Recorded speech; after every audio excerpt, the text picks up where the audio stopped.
Você falou uma coisa importante, deputado Max. Primeiro, deixa eu só ler aqui o superchat, prestigiar a nossa querida Luciana Kobuti, mandou aqui. Max Maciel é maravilhoso, necessário e a gente precisa dele para muita coisa nesse DF, nesse Brasil. Orgulho enorme do meu voto. Obrigado, deputado, o que a gente pode fazer no caso da termoelétrica? E aí eu queria emendar uma outra pergunta, queria que você respondesse as duas, eu sei que você está com um tempo mais apertado. Está sendo especulado, Max, há algum tempo a entrada do Guilherme Boulos como ministro da Secretaria-Geral da Presidência. Isso suscita alguns debates dentro do PSOL, tem gente que prefere que o partido não tenha uma ligação orgânica com o governo, e você falou uma coisa que isso meio que une as diferentes divisões do partido, né, os grupos. Tem que ter uma crítica à esquerda do governo. O governo tem que estar mais sintonizado com as pautas ambientais, com as pautas sociais, com a representação de minorias, com a luta por um socialismo, com a luta por uma sociedade diferente da que a gente tem aqui. O que você acha disso? O PSOL pode ou não pode ter espaço no governo? E o que a gente pode fazer para ajudar, para tirar a termoelétrica do DF? Pedro, primeiro sobre a termoelétrica, né? Mobilização popular. Uhum. Então, a gente precisa, e é o que nós estamos fazendo, mobilizar a população do DF para estar presente na audiência pública, denunciar, e aí nas nossas redes as pessoas podem encontrar os materiais que explicam, ou buscar, e aqui eu quero fazer mais uma vez esse alerta, né, de buscar lá Ara Yara, organização, ela tem todo o material sobre também o processo da termoelétrica. A gente também tem nos nossos feeds aqui, @MaxMacielDef, tudo que está em jogo sobre isso, os passos, né, e as audiências públicas que nós já passamos. Nosso objetivo é fazer com que tenha uma presença massiva das organizações da escola, dos estudantes, dos pais dos estudantes, enfim, dos outros organismos, para mostrar o descontentamento contra essa termoelétrica. Obviamente que a audiência pública ela é uma etapa do processo, ela não é um fator determinante.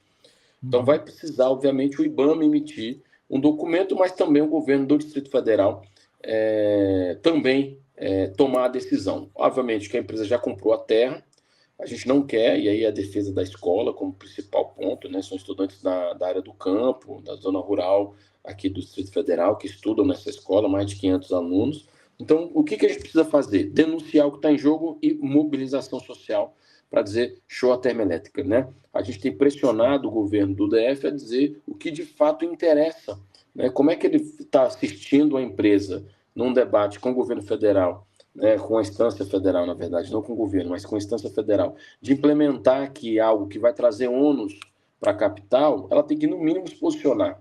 Então, a gente também está pressionando o governo do Distrito Federal a se posicionar diante dessa situação. Em relação ao Guilherme Boulos, nosso deputado federal, é importante dizer que o pessoal, nacionalmente, na direção, tirou a tarefa de que o pessoal não participa do governo. Então, todos os membros do partido que estão ocupando alguma cadeira se licencia, ou do seu cargo, né, ou ali do caso do partido, para não representa o partido especificamente. Essa é uma decisão, e a gente concorda, mas é isso, nós estamos da tese que nós precisamos puxar esse governo à esquerda, nós precisamos estar com um governo Lula, chamando ele cada vez mais para esse campo de cá. Como completamente a esquerda, ela enfim, está alheia nessa conjuntura de país dos movimentos sociais populares e da igreja, o Guilherme Boulos, com a possibilidade de ir para o governo com a Secretaria-Geral, me soou duas leituras. A primeira, obviamente, enquanto filiado a um partido, que é um quadro que deixa de estar fazendo a disputa ali na nacionalidade, que é um quadro importante, um mandato combativo. Mas eu tenho outra leitura também, Pedro, diante disso, da coragem do Guilherme Boulos de abrir mão de um projeto. Isso mostra que ele não é personalista, que ele não está ali na luta. Ele teve mais de 1 milhão de votos para deputado federal. Foi. Né? Então não é fácil para quem tem 1 milhão de votos dizer assim, olha, eu vou abrir mão de uma eleição em 2026, porque esse é o acordo do Lula, se ele for, ele não pode ser candidato em 2026, que o Lula não quer fazer outra reforma ministerial, porque ele quer acreditar nesse Brasil, né? Então o Boulos é uma mente arejada com os movimentos sociais e populares e que pode sim ao entrar no governo, sem dúvida nenhuma, trazer e reconectar esse governo para esse campo. Agora, obviamente, que é uma decisão não fácil, viu? Não acho que é uma decisão fácil, eu não tenho dúvida que o Boulos não tomou essa decisão assim da noite para o dia, está avaliando muito, que é abrir mão de se licenciar de um mandato, né? Não é nem, enfim, sair do mandato, é licenciar do mandato, ocupar uma cadeira da Secretaria-Geral para tentar reorganizar e reaproximar os movimentos populares, sobretudo os novos movimentos que não vivenciaram as eras do governo Lula e Dilma, né? Os movimentos que surgiram nessa leva dos últimos 10 anos, movimentos, inclusive, que não estavam muito confiantes na nacionalidade, porque, de fato, a gente luta por uma política de garantia de direitos. Então, você está falando dos trabalhadores por aplicativo, por exemplo? Sim, você tem uma série de outros movimentos que surgiram que não faz coro à literatura que a gente está acostumado a falar da classe trabalhadora. Não é mais um chão de fábrica, é outra lógica, né? É uma lógica que foi vendida como ele dono do tempo, mas na verdade eles têm controle da subjetividade do tempo, o que é uma coisa muito simbólica. Assim, né? As pessoas falam assim, não, se eu quiser parar agora, eu paro, mas não posso parar. Né? Eu controlo o meu tempo, mas só deles não terem, entre aspas, alguém que dê a linha para ele de horário, que cobre ali uma rotina, eles se sentem um homem livre, mesmo aprisionado dentro da gaiola. Então essas novas configurações tem que estar conectado, tem que sentar e entender o que a classe trabalhadora desse momento, desse modelo está pedindo, né? E obviamente você tem movimentos da escala 6x1, você tem outros grandes movimentos, não só da parte dos aplicativos, mas de uma recondução dos movimentos sindicais que também estão desconectados de parte da base, né? Acho que isso é importante estabelecer, e de uma juventude que, com o advento da comunicação e da internet, Pedro, ela virou o porta-voz de si mesma, ela não precisa de ninguém falando por ela grava um vídeo, sobe no YouTube, sobe nas redes sociais e começa a gerar uma série de ações, né? Hackeia o sistema, ou faz a disputa da cidade a partir dos seus próprios canais. Isso também pulverizou e fez com que parte daqueles que são mais ortodoxos, de achar que só uma direção, de uma condução, de um movimento que pode dar a linha, nunca vai entender de fato como é que essa gurizada tem conseguido aí ganhar tanto seguidor e fazer barulho. Nós precisamos também não afastá-los, pelo contrário, sentar e entender que a gente precisa reconduzir esse Brasil de outra forma. Precisa abraçá-los mais, né, Max? Acho que a questão é essa, tem que puxar para junto, né? Tem que ouvir. A gente não, sabe, a gente fala desaprender um pouco a ouvir, né? Tem que ouvir. É outra geração, é um outro momento, né?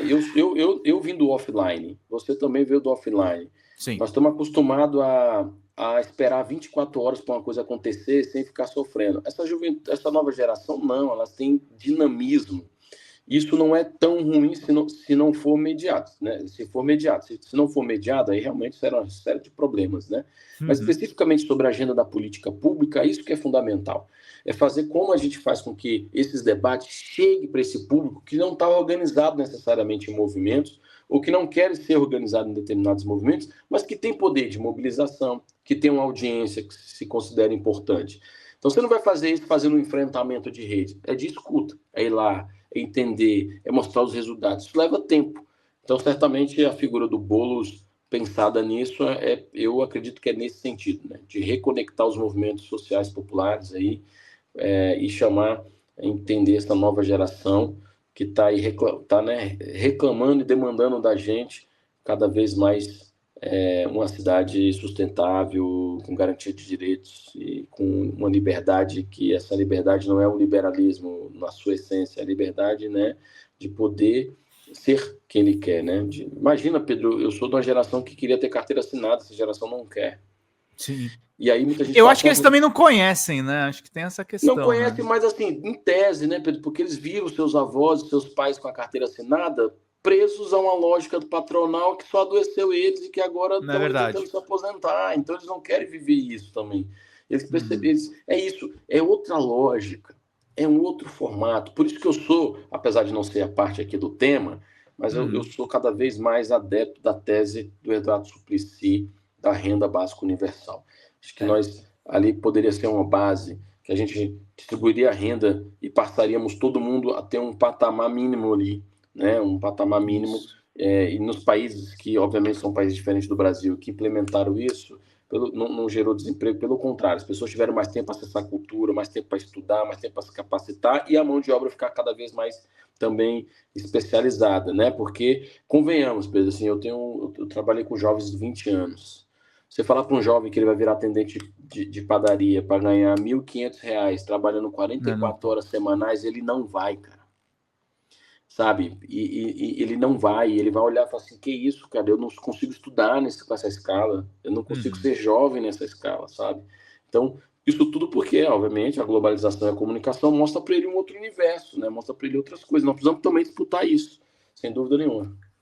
Fala pessoal da Folha Democrata, que é Pedro Zambarda, editor do canal, falar um pouquinho a respeito da necessidade de vocês financiarem a Folha Democrata. Gente, a Folha Democrata é financiada através de um Pix chamado Folha Democrata, é o endereço do Pix, né? folhademocrata@gmail.com. Nós precisamos do nosso jornalismo financiado por vocês que são do nosso público, porque nós passamos vários perrengues aqui com o YouTube, vocês sabem muito bem. E mesmo assim, graças a essa comunidade muito unida, a gente conseguiu fazer lives históricas, acompanhar praticamente ao vivo a campanha do Guilherme Boulos, trazer informações exclusivas a respeito de Gustavo Gayer, de Olavo de Carvalho, de todos os bolsonaristas, combater as fake news e tudo o que a gente acompanha. Por R$80 no nosso Pix você ganha um curso de roteiro para série, o que é muito importante se você é artista, roteirista, se você lida com essas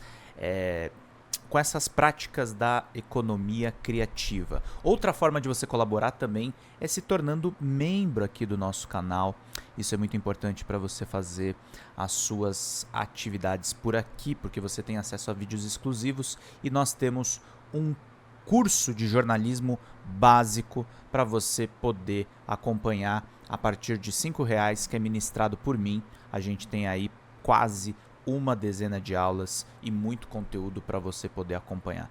Meus caros, minhas caras, financiem o jornalismo independente, financiem o jornalismo que se posiciona à esquerda, financiem o jornalismo na internet, que traz informações confiáveis, checadas, que cruza informações e que trata você, que é o nosso público, de uma maneira muito séria. Vida longa e próspera, gente. Cuidem dos seus. Até mais. Tchau, tchau.